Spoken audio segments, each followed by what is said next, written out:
The scent of pine needles and frost hung in the air as I made my way through the dense forest, my footsteps barely audible against the thick carpet of fallen leaves. Winter was approaching, and with it, the harshest season for those without protection. For an Omega like me, alone and packless, the cold months ahead promised nothing but struggle. My hands trembled, not just from the biting cold, but from the weight of what I was about to do. The northern pack territories were forbidden to lone wolves, especially Omegas, but desperation had driven me here, to the borders of the most powerful werewolf pack in the region, led by the infamous Alpha King, who had lost his mate in the Great War 3 cycles ago. The small silver pendant around my neck, my mother's last gift before she died, felt heavy against my skin. She had whispered to me that it would protect me in my darkest hour. Remember, Alara, kindness is never weakness, even when the world tells you otherwise. Her words echoed in my mind as I clutched the pendant, drawing whatever courage I could from it. The howls began just as the sun dipped below the horizon. They were close. The border patrol. My heart hammered against my ribs, a caged bird desperate for escape, but I forced myself to stand my ground. Running would only trigger their predatory instincts. Through the trees, I caught glimpses of massive forms, wolves larger than any I had seen before, their fur various shades of gray and black. They circled me, their movements coordinated and precise. I kept my eyes downcast, my posture submissive. An Omega challenging alphas with direct eye contact was suicide. The air shifted, heavy with power and authority as the wolves transformed. 5 men and 3 women stood around me, all tall, muscular, and radiating the unmistakable strength of alphas and high-ranking betas.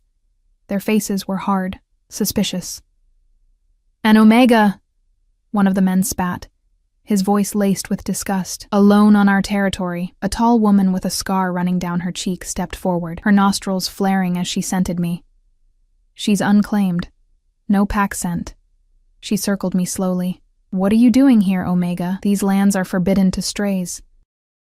The word stray cut deeper than any physical wound could. It was what they called us, the packless ones, the unwanted. In a world where your place in the hierarchy determined everything, being without a pack was worse than death. My voice cracked, weak from days without proper food. "I seek sanctuary. Just until winter passes." Laughter erupted around me, harsh and mocking. "Sanctuary?" A burly alpha with a beard stepped closer, his eyes gleaming with cruel amusement. "The northern pack doesn't take in strays, especially not weak Omegas. What could you possibly offer us?" Before I could answer, a haunting howl cut through the air, deeper, more powerful than any I had heard before. The patrol immediately stiffened, their faces transforming from mockery to attentiveness. "The king," whispered one. They parted as a massive black wolf emerged from the shadows, its silver eyes gleaming in the dusk light. Even in wolf form, there was no mistaking who this was. Ronan, the Alpha King of the Northern Pack, widowed and reportedly more ruthless since his mate's death. The air around us seemed to grow colder, heavier with his presence. He transformed in one fluid motion, and before me stood the most intimidating man I had ever seen. Tall, broad-shouldered, with raven black hair and those same penetrating silver eyes. A jagged scar ran from his temple to his jaw, evidence of the battles he had survived. "What is this?" His voice was deep, controlled, but with an edge that made everyone, including me, tense. "A stray Omega, my king," the scarred woman reported, "seeking sanctuary."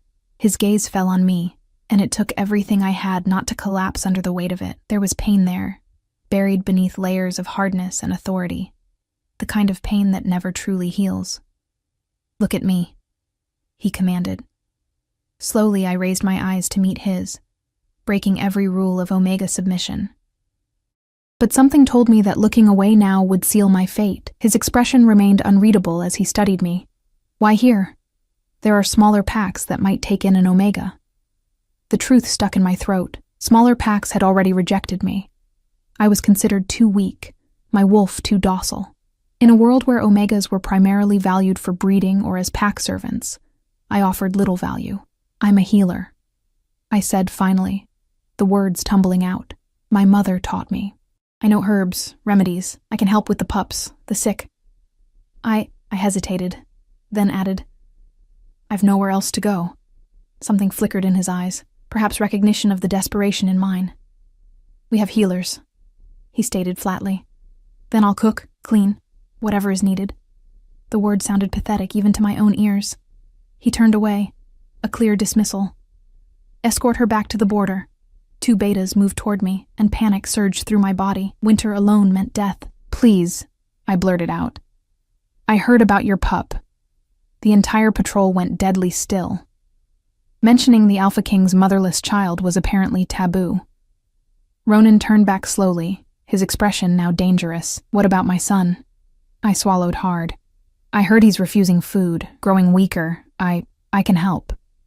Omegas have a way with pups, especially those who've lost. I couldn't finish the sentence. Our healers have tried everything, the scarred woman interjected, but Ronan silenced her with a look. He studied me for what felt like an eternity, his face betraying nothing of his thoughts. Then, without warning, he stepped closer, looming over me. I could feel the heat radiating from his body, smell the pine and smoke scent that clung to his skin. No pack wants a weak Omega Alpha, I whispered, repeating words I'd heard too many times. Then I added with the last shred of dignity I possessed, but I can feed the pup. Something changed in his eyes then. A subtle shift from indifference to consideration. Then stay, he said finally, the words falling heavy between us. The patrol exchanged surprised glances. I stood frozen, hardly daring to believe what I'd heard. She'll be your responsibility, Thea. Ronan addressed the scarred woman. If the Omega causes trouble or fails with my son, she leaves. Immediately. With that, he turned and disappeared back into the forest, leaving me with the patrol, who now regarded me with a mixture of curiosity and suspicion. Thea, the scarred alpha female, nodded curtly. Come. It's a long walk to the pack house. As I followed them deeper into northern pack territory, the enormity of what had just happened began to sink in. I had gained temporary sanctuary, but at what cost? I knew nothing about the Alpha King's son except rumors that he had been born just before his mother died in battle, that he was sickly, that he refused to eat, and I had just promised to save him. The pack's central village emerged from the forest like something from an ancient tale. Stone and wood structures built in harmony with the surrounding nature, smoke curling from chimneys into the twilight sky. Pack members stopped their activities to stare as our group passed, their expressions ranging from curiosity to outright hostility when they scented an outsider, an Omega, among them. They don't see many new faces, Thea explained, noticing my discomfort. Especially not Omegas. Our pack has only 3, all mated. I nodded, keeping my eyes down as we walked through what appeared to be the main square. The hierarchical structure was evident. Alphas walked confidently in the center, betas flanked buildings in protective stances, and the few Omegas I spotted moved quickly, efficiently, always at the edges. The pack house loomed ahead, an impressive structure of stone and timber that rose 3 stories high. Guards stood at attention at the entrance, their posture stiffening as we approached. The king's orders, Thea informed them, and they stepped aside, though their suspicious gazes followed me as I entered. Inside, the pack house was warm, illuminated by fire and lanterns. Rich furs covered stone floors, and the walls were adorned with pack symbols and what appeared to be battle trophies. It spoke of heritage, of strength, of continuity, everything I had lacked in my life. You'll sleep here tonight, Thea said, showing me to a small room off one of the secondary hallways. It was simple. A narrow bed, a wooden chair, a small window that looked out into the forest. Tomorrow at dawn, you'll be taken to the pup. Do not wander. Do not speak to anyone unless spoken to first. Her eyes narrowed. And know that if you fail with the Alpha's son, or if we discover this is some kind of deception, your punishment will be severe. With that warning, she left me alone, the sound of a heavy latch falling into place outside my door. I was a guest, but also a prisoner. I sat on the edge of the bed, clutching my mother's pendant. What had I gotten myself into? I knew herbs and basic healing, yes, but a sickly wolf pup who had lost his mother. That required a different kind of medicine altogether, one that came from the heart. Through the small window, I could see the moon rising, nearly full. In 2 days, it would reach its peak, and the pack would run together beneath its light. Would I still be here, or would I be cast out, having failed at my desperate promise? Sleep came fitfully that night, filled with dreams of silver eyes watching me from the darkness, and the distant cry of a pup who had lost his mother, a cry that seemed to echo my own childhood grief. Dawn broke with a soft knock on my door. When it opened, I was surprised to see not Thea, but an older Omega woman, her salt and pepper hair pulled back in a severe bun. "I'm Mara," she said without preamble. "The head housekeeper. I'm to take you to the pup." As I followed her through the winding corridors of the pack house, she spoke in hushed tones. "The young prince hasn't eaten properly in weeks. 4 moons old and fading. The king is desperate, though he would never admit it." She glanced at me. "Don't make promises you can't keep, girl. It will be worse for you." The nursery was located in the east wing, its windows capturing the morning light. As we entered, I was struck by the contrast. The room itself was beautiful, filled with toys and soft furs, but the atmosphere was heavy with sadness. In a carved wooden cradle, wrapped in the finest blankets, lay the smallest wolf pup I had ever seen. His fur was silver gray, his eyes tightly shut. Even from the doorway I could sense his weakness. Beside the cradle sat Ronan, the Alpha King, looking not like a fearsome ruler but like a father at the end of his rope. When he saw us, he straightened, his vulnerable expression immediately replaced by the mask of authority. "You said you could help him," he stated, standing to his full height. "Prove it." I approached the cradle slowly, aware of Ronan's intense gaze following my every move. The pup was even smaller up close, his tiny chest rising and falling in shallow breaths.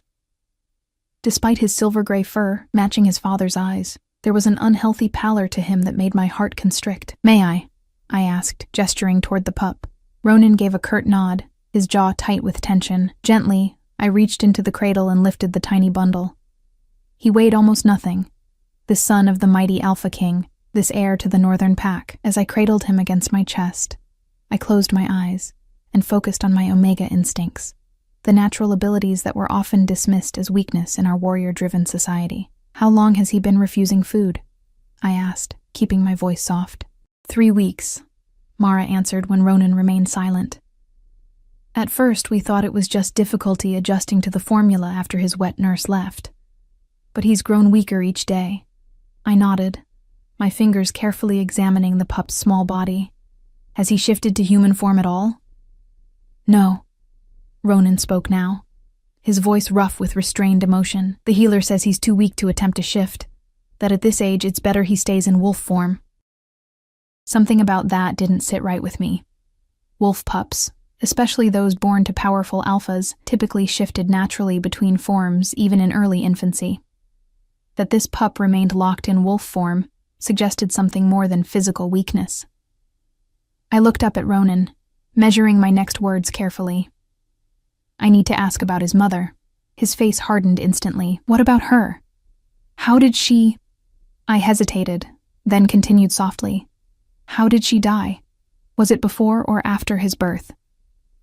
"During," he answered, the single word loaded with pain. "Layla was in labor when the Eastern Pack launched their attack. She shifted to fight, despite being in the middle of delivery. The healers managed to save our son, but she bled out on the battlefield, his silver eyes clouded with remembered anguish. She never even held him." The story sent a chill through me. A mother dying in childbirth was tragic enough, but to die in battle, shifted into wolf form while in labor.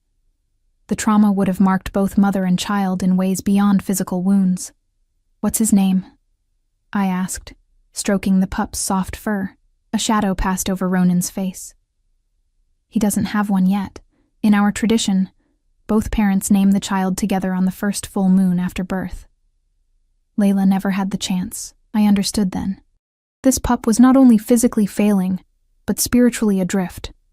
Unnamed, unmothered, caught between forms, his very identity unanchored. "He needs to shift," I said with sudden certainty. "And he needs a name." Ronan's brow furrowed. "The healers advised against forcing a shift. It could kill him in his weakened state." "I'm not suggesting force," I explained. continuing to hold the pup close to my heart. But keeping him in wolf form it's keeping him connected to the trauma. To the moment he lost his mother. He needs to connect to his human side to heal. The Alpha King studied me with those penetrating silver eyes, searching for something. Certainty, perhaps, or deception. How? He asked finally. First, he needs to eat, I said. May I have some milk? Warmed, not hot, and honey, if you have it. Mara nodded and left quickly to fulfill the request. Alone with Ronan and the pup, the air in the room felt charged with unspoken emotion. The mighty Alpha King stood by the window now, looking out at his territory, his broad shoulders tense beneath his simple black tunic. You've lost someone too, he said suddenly, not turning. It wasn't a question. I swallowed hard, surprised by his perception. My mother. When I was 12, my father had already been killed in a territory dispute years before. And your pack? They determined I was too weak to keep. My Omega status, combined with my size, I left the rest unsaid. It was a familiar story among packless wolves. He turned then, his expression unreadable. Yet you survived. I learned to be useful in other ways. I focused on the pup in my arms, uncomfortable under Ronan's scrutiny. When Mara returned with the warm milk and honey, I settled into a chair by the fire. With careful movements, I dipped my little finger into the mixture and brought it to the pup's tiny muzzle. At first, there was no response, but I persisted, whispering encouragingly, letting my Omega scent, naturally calming to pups, surround him. On the third try, his small pink tongue darted out, tasting the sweetened milk. I felt rather than heard Ronan's sharp intake of breath. There you go, I murmured to the pup. That's it. Just a little. Slowly, patiently, I continued the process, one finger dip at a time. The pup gradually became more responsive, licking with increasing enthusiasm. Ronan watched in silent amazement as his son took more nourishment in that hour than he had in days. He responds to you, he observed, his voice strangely subdued. He responds to patience and Omega scent, I corrected gently. His instincts recognize what he needs. After the feeding, I continued to hold the pup, rocking slightly, and humming a lullaby my mother had once sung to me. The small body began to relax against me, his breathing deepening. Now, I said softly to Ronan, talk to him. Let him hear your voice, his father's voice. Tell him about his mother. Ronan stiffened. What? He needs to know who he is, where he comes from. He needs to hear about Layla from you. For a moment, I thought the Alpha King might refuse, or perhaps even throw me out for such presumption. But something, desperation, love for his son, or perhaps simple exhaustion, made him pull a chair opposite mine and sit heavily. I haven't spoken of her since, I know, I said gently. But he needs to hear it, and perhaps you need to say it. Ronan ran a hand over his face, suddenly looking far older than his years. Then, in a voice rough with emotion, he began to speak. Your mother was the fiercest warrior the Northern Pack had ever seen, he told the pup. She once took down 3 enemy alphas in a single battle. But she could also be gentle. His voice caught.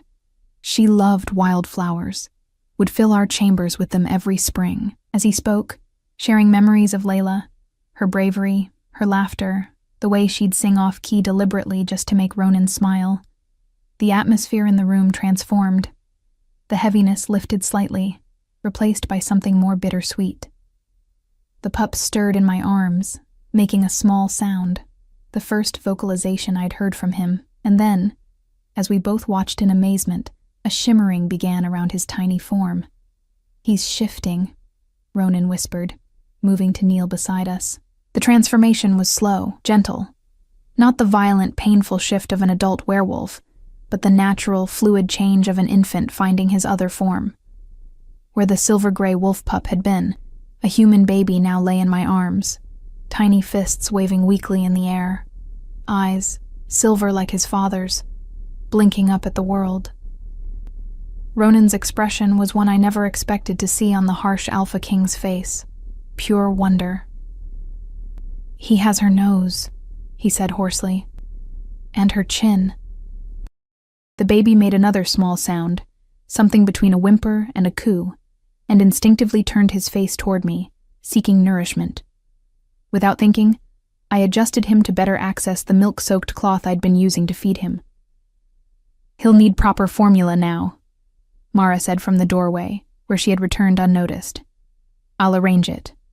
I nodded, but kept my focus on the infant and his father, who seemed locked in a silent communication, silver eyes meeting silver. "He needs a name," I reminded Ronan softly, "something to anchor him to this world, to your pack." The Alpha King reached out a hesitant hand, his large finger brushing against his son's impossibly small one. The baby instinctively grasped it, and something in Ronan's expression broke open. "Layla wanted to name him after my father, Elian," he said. "But with a piece of her name too, Elian Lay," she said. His voice was barely audible, the future alpha of the northern pack. "Elian Lay," I repeated, smiling down at the baby. "A strong name, a name with history and love in it." Ronan looked up at me then, something shifting in his silver eyes. "How did you know?" "About the shifting, about the name." "I didn't know," I admitted. "But I understand loss, and I understand what it means to be untethered." I met his gaze steadily. "Your son was caught between worlds. Born in tragedy, unnamed, his wolf form a reminder of his mother's death. He needed connection." The baby, Elian, began to fuss then, his newfound human voice testing its strength with increasing volume. "He'll be hungry again," I said, rising carefully. "And he'll need to be kept warm. Human infants can't regulate their temperature as well as wolf pups." Mara returned with formula and proper baby clothing, and for the next hour, the nursery was a flurry of activity as we established a new care routine for the suddenly human prince. Throughout it all, Ronan remained, watching, occasionally asking questions, his presence a mixture of authority and newfound vulnerability. As evening approached, Elian finally fell into a peaceful sleep in the cradle that had been hastily adapted for his human form. I stood back, suddenly aware of how exhausted I was, how long I'd been on my feet. "You should rest," Ronan said, noticing my fatigue. "Mara will show you to better quarters. You'll need to be close to the nursery." I blinked in surprise. "You want me to stay then?" His expression was complex, gratitude warring with pride, relief with caution. "My son took food today. He shifted. He seemed stronger in your presence." He straightened, once again the Alpha King rather than the vulnerable father. "Your services will be required until he's fully recovered." It wasn't exactly warm gratitude, but coming from Ronan, it was significant acknowledgement. "Of course," I nodded. "Thank you, Alpha." As Mara led me to my new quarters, a comfortable room connected to the nursery by a short hallway, I caught sight of pack members gathered in small groups, whispering. News traveled fast, it seemed. The Alpha's son had shifted, had been named, had taken food, all because of the stray Omega who had appeared at their borders. My new room was modest, but far more comfortable than the previous one. A proper bed with soft blankets, a small fireplace already lit, a chair by the window that overlooked a garden now silvered with frost. Most importantly, there was no latch on the outside of the door. I was no longer a prisoner. Exhaustion hit me as soon as I was alone. I sank onto the bed, my mind spinning with the day's events.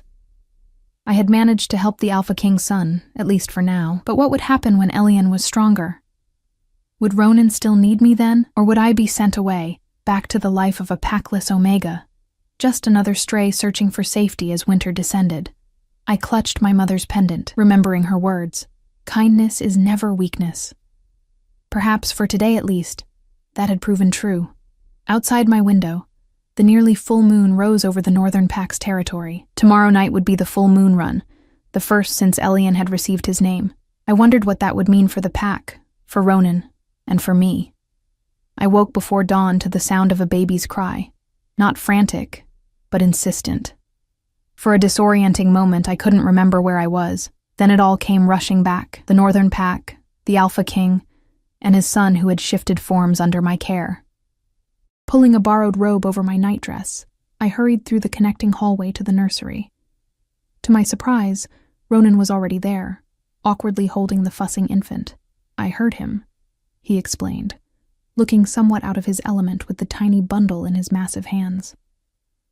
The guard said you were still asleep. I'm sorry.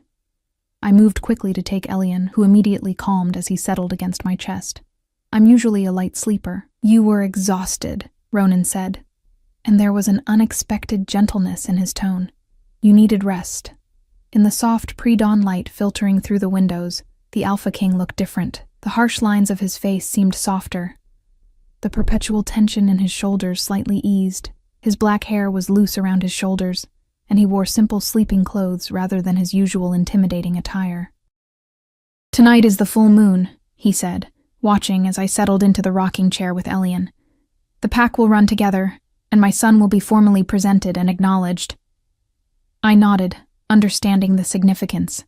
A werewolf child's first full moon ceremony was sacred, even more so for the heir to an alpha throne. After what you did yesterday, Ronan continued, your presence at the ceremony would be appropriate. I looked up in shock. Strays were never invited to pack ceremonies, especially not one as sacred as a future alpha's naming. That Ronan would suggest it meant something had fundamentally shifted in how he perceived me. I would be honored, I said carefully, but wouldn't the pack object? An outsider at such an important ritual? Ronan's expression hardened slightly. I am Alpha. They will accept my decision. There was something unspoken beneath his words, something that made me wonder if the pack's opinion of me was already circulating, perhaps not entirely favorable. Before I could ask more, Mara entered with Elian's morning feeding. She paused briefly, taking in the scene.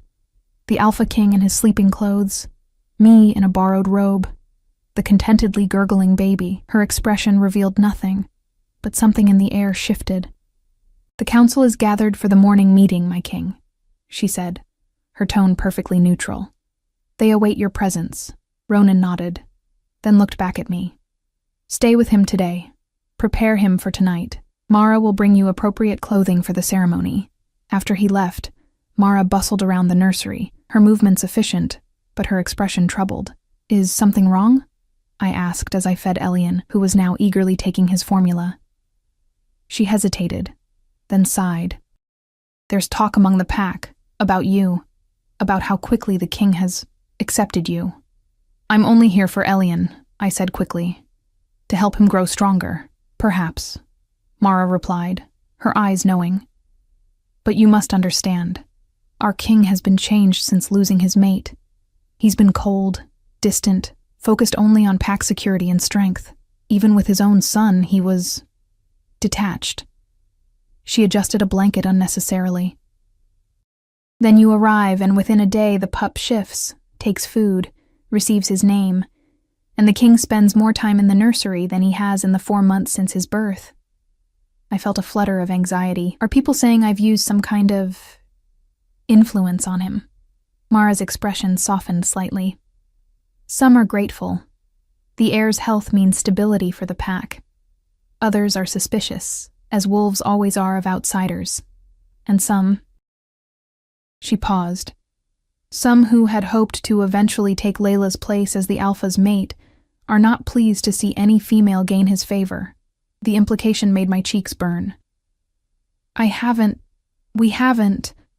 That's not why I'm here. Intent matters less than perception in pack politics, Mara warned gently. Be careful today. Eyes will be watching you. With that ominous advice, she left me alone with Elian, who had fallen back asleep after his feeding, his tiny face peaceful in a way I hadn't seen before. As the morning progressed, I began to notice the increased activity throughout the pack house. Servants hurried through hallways, carrying ceremonial items and fresh pine boughs for decoration. The air hummed with anticipation for the night's ritual. Around midday, a knock came at the nursery door. A young beta woman entered, carrying a stack of clothing. From the Alpha, she said, placing the items on a nearby table.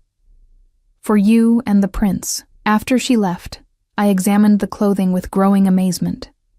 For Elian, there was a ceremonial wrap of the softest white fur, traditional attire for a pup's first moon ceremony. For me, The alpha had sent something entirely unexpected.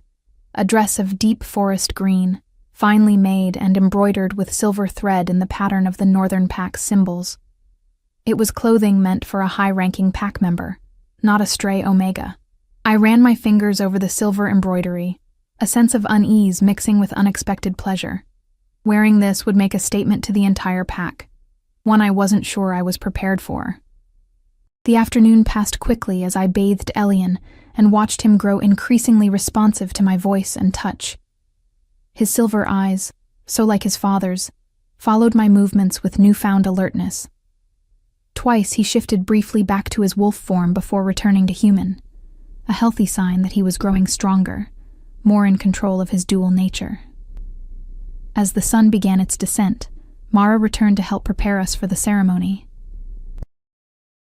She supervised as I dressed Elian in his ceremonial wrap, then helped me into the green dress, which fit as if it had been made for me. "Your hair," she said, gesturing for me to sit.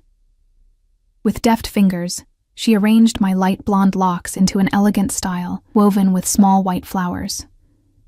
"There," she said when finished. "Now you look—" She didn't complete the sentence, but her expression spoke volumes. "Like I belong here," I finished quietly. Mara's eyes met mine in the mirror. Which is precisely what concerns some people. Before I could respond, the nursery door opened and Ronan entered. He had transformed from the approachable father of the morning into the full embodiment of the Alpha King, dressed in ceremonial black leather and silver, with a heavy silver pendant bearing the pack's symbol. He radiated power and authority. He stopped abruptly when he saw me, something flashing in his silver eyes that made my heart skip. "The dress is suitable," he said after a moment, his voice carefully controlled. "It's beautiful," I replied. "Thank you for your generosity." His gaze shifted to his son, who was awake and alert in his ceremonial wrap. Something like pride softened his stern features. "It's time," he said. "The pack has gathered at the sacred clearing." The journey to the clearing was unlike anything I had experienced. Ronan carried Elian, and I walked at his side, a position of honor that did not go unnoticed by the pack members we passed. Their expressions ranged from curiosity to open hostility, particularly from several female alphas and betas who watched my progress with narrowed eyes. The forest at night was transformed, lit by hundreds of torches that lined the path to the sacred clearing, the flames casting dancing shadows among the ancient trees. The air was charged with energy, the approaching full moon pulling at our wolf natures, making them restless beneath our human skins. The clearing itself took my breath away. Massive standing stones, placed there by pack ancestors centuries ago, formed a circle around a central altar of smooth black rock. Pack members, hundreds of them, stood in concentric rings according to rank, alphas closest to the center, then betas, and finally omegas at the outer edges. As we entered the clearing, a hush fell over the assembly. I felt the weight of countless eyes upon us, upon me, the outsider walking beside their Alpha King. I kept my gaze forward, trying to project a confidence I didn't feel. At the altar stood an elderly man with white hair and penetrating blue eyes. The pack shaman, I realized. Beside him stood 4 wolves who must be the pack's council members, their expressions grave and assessing as we approached. "Alpha King Ronan," the shaman greeted, his voice carrying across the silent clearing. "You come before your pack on this sacred moon to present your heir." "I do," Ronan replied, his deep voice resonating with authority. The shaman's gaze shifted to me, one white eyebrow raising slightly. "You bring an outsider to our sacred ritual." I felt rather than saw Ronan stiffen beside me. "I bring the one who saved my son's life," he replied, an edge to his voice that dared anyone to challenge him. "She has earned her place here tonight." The shaman studied me for a long moment, then nodded slowly. "The moon recognizes all wolves, regardless of pack." He gestured for us to approach the altar. Ronan placed Elian on the smooth black stone. In the torchlight, with the full moon beginning to rise above the trees, the baby seemed to glow with an inner strength that hadn't been there the day before. "Name him before his pack, before the moon, before the spirits of our ancestors," the shaman intoned. Ronan's voice rang out, strong and clear.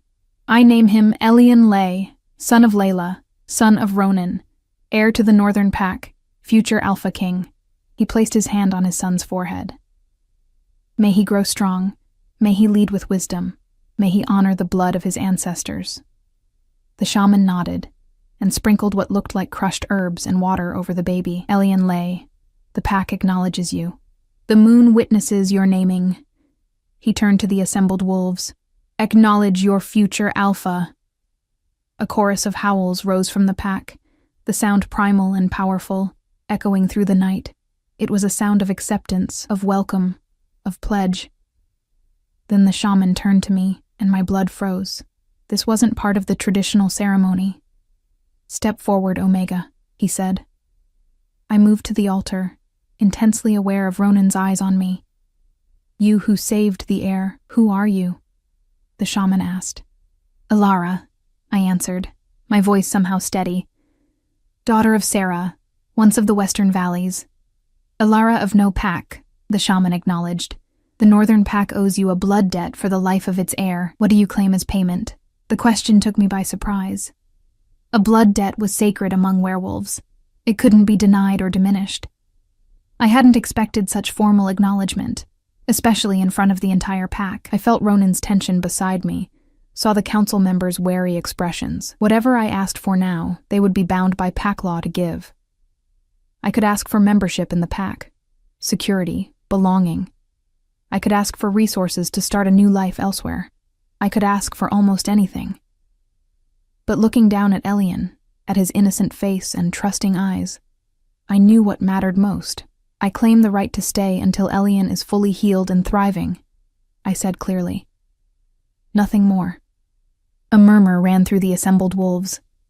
It was an unusually modest request for a blood debt, and one that kept me in the pack, close to the Alpha King and his heir, without demanding formal membership. The shaman's eyes twinkled with something that might have been approval. So it shall be, he proclaimed. Until the heir is fully healed and thriving, Alara of the Western Valleys has sanctuary with the Northern Pack. Ronan's expression was unreadable, as the shaman completed the ceremony with final blessings. When it was done, he lifted Elian from the altar, and surprisingly, handed him to me, rather than keeping him for the traditional Alpha's presentation. Hold him while I shift, he instructed quietly. Then give him to the shaman, I nodded, cradling Elian close as Ronan stepped back from the altar and began to transform. The pack fell silent again as their Alpha King shifted into his wolf form, a massive black wolf with silver eyes, larger and more powerful than any werewolf I had ever seen. The sight stole my breath. In wolf form, Ronan was magnificent, the embodiment of wild power and primal grace. He padded to the altar, his silver gaze fixed on his son in my arms. As instructed, I handed Elian to the shaman, who held the baby high. Behold your future alpha, he called. Tonight he runs with us in spirit. On future moons he will run with us in body. Another chorus of howls erupted, and then pack members began to shift, transforming into wolves of various colors and sizes. The air filled with the magic of transformation, the sacred energy of pack bonds strengthening under the full moon. Soon, I stood alone in human form, amidst hundreds of wolves, a strange, vulnerable feeling. The black wolf that was Ronan approached me, silver eyes meeting mine in silent communication. Then, to my astonishment, he pressed his massive head briefly against my hand, a gesture of acknowledgement, perhaps even gratitude, before he turned to lead the pack into the forest for their moon run. The shaman, still in human form, approached with Elian. You showed wisdom tonight, Omega, he said, handing me the baby. But wisdom sometimes creates its own complications. His knowing eyes held mine. Return to the pack house. They will run until dawn. As the wolves disappeared into the forest, their howls echoing behind them, I stood in the now empty clearing with Elian in my arms, the full moon bathing us in silver light. Something had shifted tonight, beyond the formal acknowledgement of the blood debt. In requesting to stay with Elian, I had tied my fate to his, and by extension, to Ronan's. I didn't know if I had made the wisest choice, but looking down at the baby's peaceful face, I knew it had been the only choice my heart would allow. Days turned to weeks following the naming ceremony, and with each passing day, Elian grew stronger, His cheeks filled out, his silver eyes became more alert, and he began to shift between his human and wolf forms with increasing ease. The sickly, fading pup I had first held was transforming into a healthy, vibrant child who now gurgled happily whenever I entered the nursery. My position within the pack remained ambiguous. The blood debt gave me a formal right to stay, but it didn't define where I belonged in the rigid hierarchy. I wasn't quite a servant, yet clearly not a high-ranking member either. I existed in a strange in-between space, respected by some for saving the air, resented by others for my closeness to the Alpha family. Ronan himself was an enigma. Some days he would spend hours in the nursery, watching Elian, occasionally asking me questions about his development or listening as I sang lullabies to his son. Other days he would stay away entirely, consumed by pack business or border patrols. When our paths crossed in the pack house, his manner was formal, controlled, but I sometimes caught him watching me with an intensity that made my heart race. Winter had settled fully over the northern pack territories, the forest transformed by snow and ice. From my window, I could see pack members going about their daily activities, their breath clouding in the frigid air. Children played in the snow, while guards patrolled the perimeters, always vigilant. "You should go outside," Mara told me one morning as she helped me dress Elian after his bath. "You've been cooped up in this nursery for weeks. It's not healthy." "I don't think I'd be welcome in the village," I replied, remembering the hostile glares I still received from some pack members. Mara snorted. "The blood debt protects you. Besides, the pup needs fresh air too. It would do you both good." That afternoon, wrapped in a borrowed fur cloak with Elian bundled against my chest, I ventured out into the winter landscape. The cold air stung my cheeks, but felt refreshing after so long indoors. I followed a path that led from the pack house to a small garden, now dormant under a blanket of snow, but still beautiful in its winter sleep. As I walked, I became aware of eyes following me, pack members pausing in their activities to watch the outsider Omega carrying their future Alpha. Some nodded respectfully. Others quickly looked away. A group of young female wolves, clearly alphas from their posture and fine clothing, whispered among themselves as I passed. "Thinking she'll be the next queen," I caught one saying with a sneer. "As if the king would ever take a weak Omega as mate." I pretended not to hear, keeping my focus on Elian, who was delightedly batting at snowflakes with his tiny hands. "Don't listen to Sylvia," a voice said beside me. "She's been trying to catch the king's eye since Layla died." I turned to find Thea, the scarred alpha female who had escorted me to the pack house on my first night. Today she looked less intimidating, dressed in simple winter gear rather than patrol armor. "I'm not trying to catch anyone's eye," I said firmly. "I'm here for Elian." Thea studied me, her head tilted slightly. "Maybe, but intentions don't always dictate outcomes." She gestured toward a stone bench that had been cleared of snow. "May I join you?" We sat together, watching Elian's fascinated reaction to his first experience with snow. "He's transformed," Thea observed. "Everyone can see it. He was fading away, and now—" She shook her head in wonder. "You gave our pack back its future." "He just needed connection," I said, brushing a snowflake from Elian's cheek. "All children do." "And Ronan? What does he need?" The question caught me off guard. I wouldn't presume to know what the Alpha King needs. Thea's scarred face broke into an unexpected smile. "Diplomatic answer. But I've served as his head of security for 15 years. I see things others don't." Her expression grew serious. "He's different since you came. Less harsh, the pack notices."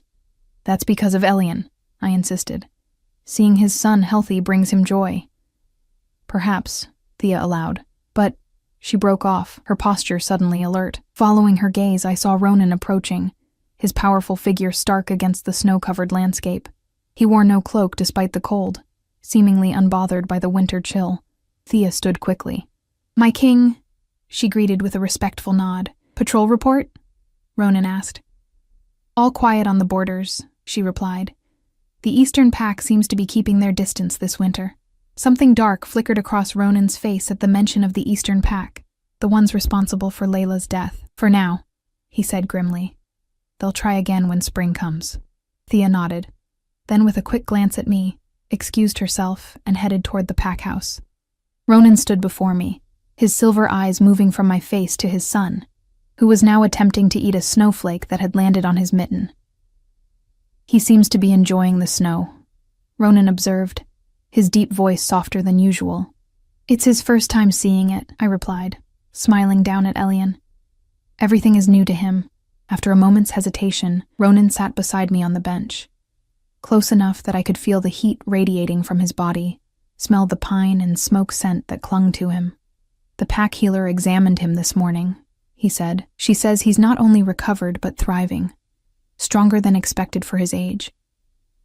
My heart sank a little at his words, though I tried not to show it. If Elian was fully healed, my blood debt claim, my right to stay, would soon be fulfilled. "I'm glad," I said, meaning it despite my personal concerns. "He's a remarkable child." "He is," Ronan agreed, and there was unmistakable pride in his voice. "Then, the winter solstice festival begins tomorrow. The pack celebrates for 3 days. I nodded, having heard the servants discussing the preparations. The winter solstice was one of the most important celebrations for northern werewolf packs, a time of renewal, of honoring pack bonds during the darkest days of the year. "You should attend," Ronan said, his tone making it more command than invitation. "With Elian." The implication was clear. I would attend not as a guest or observer, but as Elian's caretaker. It was both an honor and a reminder of my temporary, functional role. "Of course," I replied.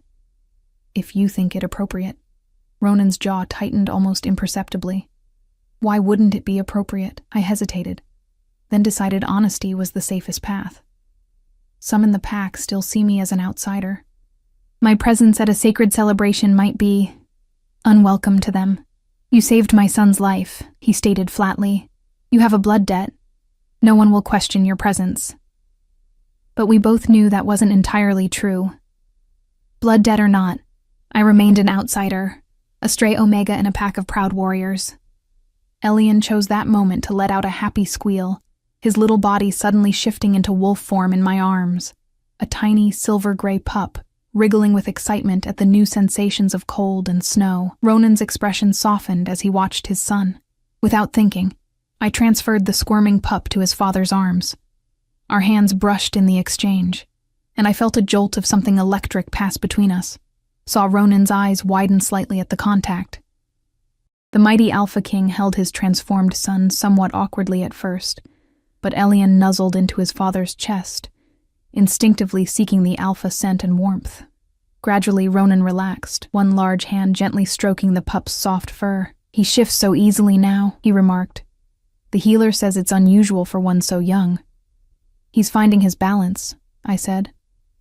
Between both sides of his nature, Ronan looked at me then, something unreadable in his silver eyes. "And you? Have you found your balance here, Ilara?"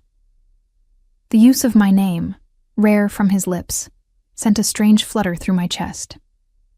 I've found purpose," I answered carefully, "in caring for Elian, and when he no longer needs such care." The question hung in the cold air between us, loaded with implications neither of us seemed ready to address. Before I could formulate a response, a commotion at the packhouse entrance caught our attention. A group of warriors had returned from patrol, one of them being carried, clearly injured. Ronan was on his feet instantly, handing Elian back to me with careful haste. "Stay here," he commanded, then strode toward the packhouse, his entire demeanor shifting from the almost gentle father back to the formidable Alpha King. I watched as he met the returning patrol, his powerful presence commanding immediate attention. Even from a distance, I could see the respect and fear he inspired in his warriors as they reported whatever had happened. Elian shifted back to human form in my arms, perhaps sensing the sudden tension. He began to fuss, and I rocked him gently, singing softly to distract him from his father's abrupt departure. As the winter sun began to set, casting long blue shadows across the snow, I made my way back to the pack house. Inside, the atmosphere was tense, with warriors hurrying through the corridors and whispered conversations cutting off as I passed. In the nursery, I found Mara waiting, her expression grave. "What's happened?" I asked, settling Elian in his cradle. Eastern Pack scouts were spotted within our borders, she replied quietly. One of our patrols was attacked when they confronted them. Cold dread settled in my stomach. The Eastern Pack, the enemies who had killed Layla. Was anyone killed? No. But Darren was badly wounded. The king is with the council now, deciding how to respond. I nodded, understanding what this meant. The fragile peace I had known since arriving might soon be shattered if the two packs moved toward open conflict. That night, long after Elian had fallen asleep, I stood by my window watching the moonlight on the snow, unable to quiet my troubled thoughts. The Eastern Pack's encroachment, the upcoming solstice festival, my uncertain future once Elian no longer needed me, all swirled in my mind like the snowflakes outside. A soft knock at my door startled me. Opening it, I found Ronan standing in the dimly lit hallway, still dressed in the clothes he'd worn earlier, his face drawn with fatigue and tension. Alpha, I greeted, surprised. Is everything all right? Is Elian... Elian is fine, he interrupted. I checked on him. He hesitated then. May I come in? I stepped aside, acutely aware of how improper this was. The Alpha King visiting an unmarried Omega's chambers at night. If anyone saw, Ronan seemed to read my thoughts. The hour is late. Everyone sleeps. I nodded, closing the door softly behind him. He moved to the window where I had been standing, looking out at the moonlit landscape of his territory. The Eastern Pack grows bold again, he said, his back to me, sending scouts across our borders in winter. Will there be war? I asked quietly. He was silent for a long moment. Not yet. But they test our defenses, our resolve. His shoulders were rigid with tension. They took Layla from me, from our son. I cannot allow them to threaten my pack again. The raw pain in his voice tugged at my heart. Without thinking, I moved to stand beside him at the window. What will you do? Ronan turned to face me, and in the moonlight, I could see the weight of leadership etched in the lines of his face. What I must. Protect what's mine. There was something fierce in the way he said it, something that made me wonder exactly what, or who, he included in that category. You should rest, I said gently. The festival begins tomorrow, and your pack will look to you for strength. A ghost of a smile touched his lips. Always practical, aren't you, little Omega? The endearment, for surely that's what it was, caught me by surprise. Ronan had never spoken to me with such familiarity before. He stepped closer, and suddenly the room felt too small, the air between us charged with something I dared not name. Thank you, he said, his voice rough, for my son, for he seemed unable to finish the thought. Before I could respond, he reached out and tucked a strand of my blonde hair behind my ear, his fingers lingering against my cheek for the briefest moment. Then, as if catching himself in a forbidden act, he withdrew his hand and stepped back. Sleep well, Alara, he said formally, and then he was gone, leaving me standing alone by the window, my cheek burning where his fingers had touched. The Winter Solstice Festival transformed the Northern Pack's territory. The village square blazed with massive bonfires that pushed back the darkness of the longest night. Pack members dressed in their finest clothing gathered around tables laden with food and drink. Children ran between the fires, playing games and shrieking with laughter. Musicians played traditional wolf songs on drums and string instruments, their melodies carrying on the winter air. I stood at the edge of the celebration, holding Elian, who was dressed in ceremonial furs that marked him as the pack heir. The dress Mara had provided for me was simpler than the one I'd worn at the naming ceremony, but still finer than anything I'd owned before. Soft blue wool embroidered with silver snowflake patterns. There you are. Thea appeared beside me, a cup of mulled wine in her hand. The king was asking for you. My heart quickened at her words, memories of Ronan's night visit to my chambers still fresh in my mind. Where is he? She gestured toward the largest bonfire, where Ronan stood surrounded by council members and high-ranking alphas. Even amidst the celebration, they appeared to be discussing serious matters, likely the Eastern Pack's incursion. Should I go to him? I asked, uncertain of protocol. Thea nodded. He wants Elian presented to the elders who've traveled from the remote settlements. Taking a deep breath, I made my way through the crowd toward Ronan. Pack members parted before me, some nodding respectfully, others watching with barely concealed curiosity or resentment. The rumors about my position had only intensified since the naming ceremony, especially among the unmated females who had aspirations of becoming the next Alpha Queen. Ronan saw me approaching, and something in his expression shifted, a momentary softening that was quickly controlled. He excused himself from the council members and met me halfway. "Elian looks strong tonight," he said by way of greeting, his voice carrying that perpetual note of authority that seemed embedded in his very being. "The elders wish to see him." "Of course," I replied, trying to ignore the fluttering sensation in my stomach at his nearness. He placed a hand at the small of my back, guiding me toward a group of elderly wolves, sitting on carved wooden thrones near the central bonfire. The gesture was proprietary, almost intimate, and I could feel the eyes of the entire pack upon us. The elders, 3 ancient alphas whose power had mellowed with age but whose wisdom was revered, studied me with keen interest as Ronan presented Elian. They asked me questions about his health, his shifting abilities, his feeding habits. I answered truthfully, explaining the changes I'd observed since that first day in the nursery. "You have the touch of the old Omegas," the eldest female remarked, her milky eyes seeming to see beyond my physical form. "The healers, the nurturers. We thought those bloodlines had thinned in recent generations." I didn't know how to respond. My mother had possessed similar gifts with pups and the sick, but she had never explained their origin. "The spirits guided her to our borders when we needed her most," the eldest male said to Ronan. "Perhaps it is time to acknowledge what that means." Ronan's face remained impassive, but I felt his hand tense against my back. Before any response could be made, a disturbance at the edge of the celebration drew everyone's attention. A patrol rushed into the square, surrounding a stranger, a massive alpha male whose scent marked him as foreign to the northern pack. "Eastern pack," Thea hissed, appearing suddenly beside us, her hand moving to the knife at her belt. The crowd parted as the patrol brought the stranger before Ronan. In an instant, the Alpha King's entire demeanor changed from ceremonial leader to fearsome warrior. He stepped in front of me and Elian, a protective gesture that didn't go unnoticed by those watching. "Why do you enter our territory on the sacred night?" Ronan demanded, his voice carrying across the now silent gathering. The Eastern Pack Alpha, a broad-shouldered man with cold eyes and battle scars across his face, held up his hands in a gesture of truce. "I come as an envoy, Alpha King Ronan. I bear a message from my Alpha."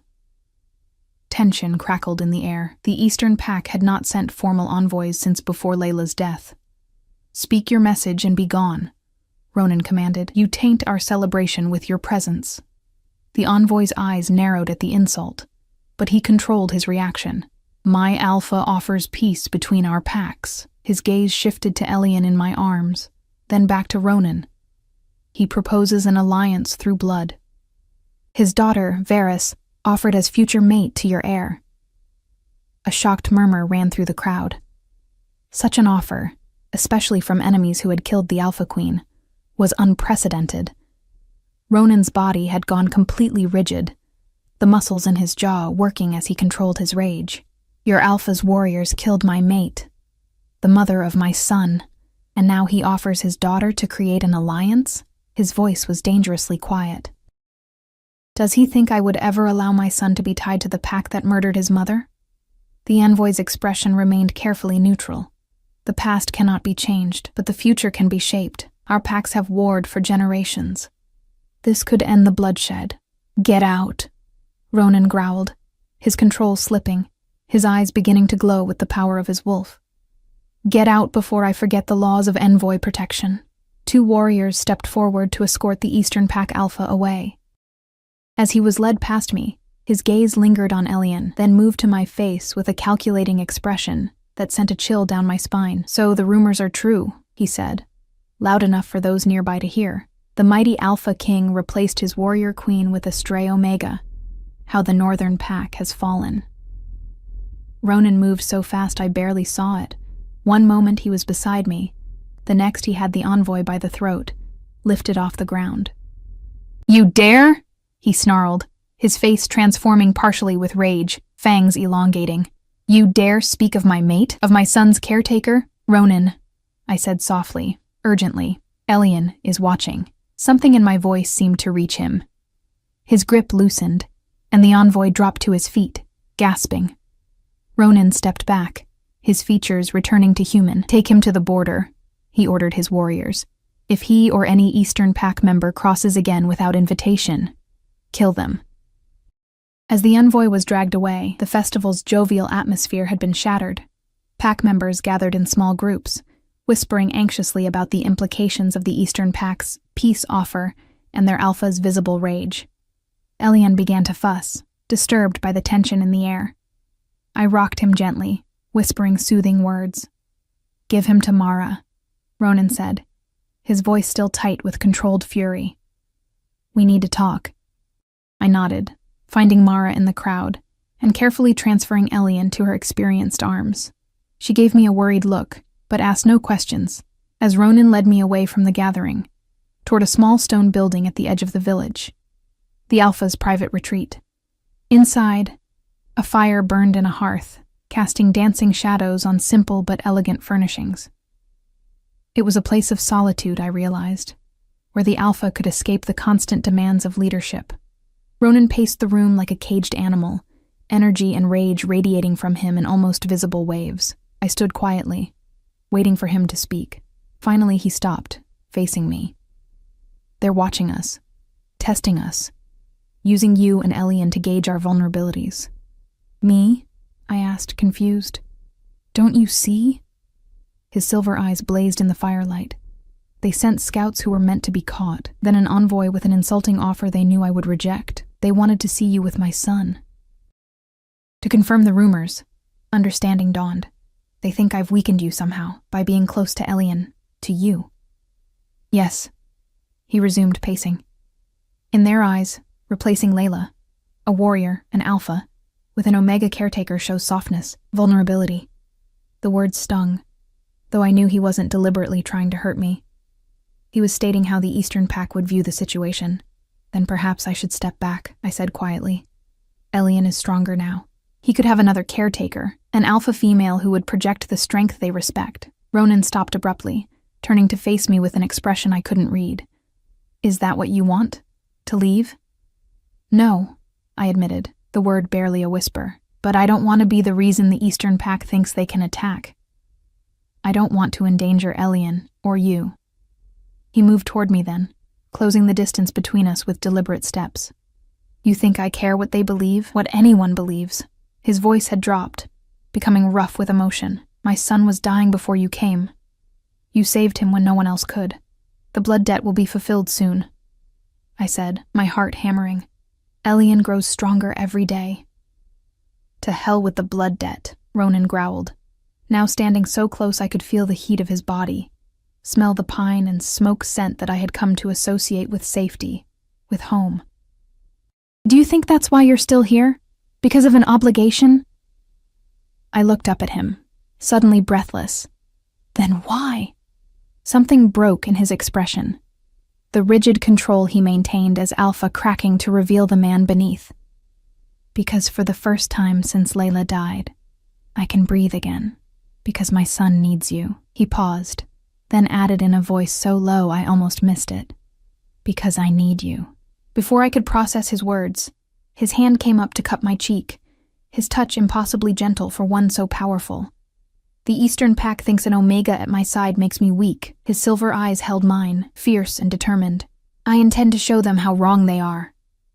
Then his lips were on mine, and the world seemed to fall away. The kiss was tentative at first, a question, an offering, then deepened as I responded, my hands finding their way to his chest, feeling the strong, steady beat of his heart beneath my palm. When we finally broke apart, both breathless, he rested his forehead against mine.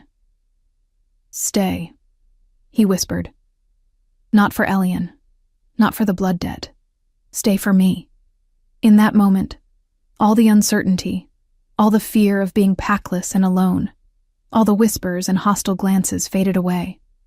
I had found something I never expected to find when I approached the Northern Pack's borders that winter night. Not just sanctuary, but belonging. Home. Yes. I whispered back, my hand reaching up to touch his face, tracing the scar that marked his journey from the man he had been to the man he was now. I'll stay. Later that night, as we stood together watching the solstice fires burn against the winter darkness, Elian sleeping peacefully in my arms, and Ronan's protective presence beside us, I remembered my mother's words. Kindness is never weakness. The Eastern Pack would learn that lesson soon enough. A king with love in his heart wasn't weakened. He was fortified.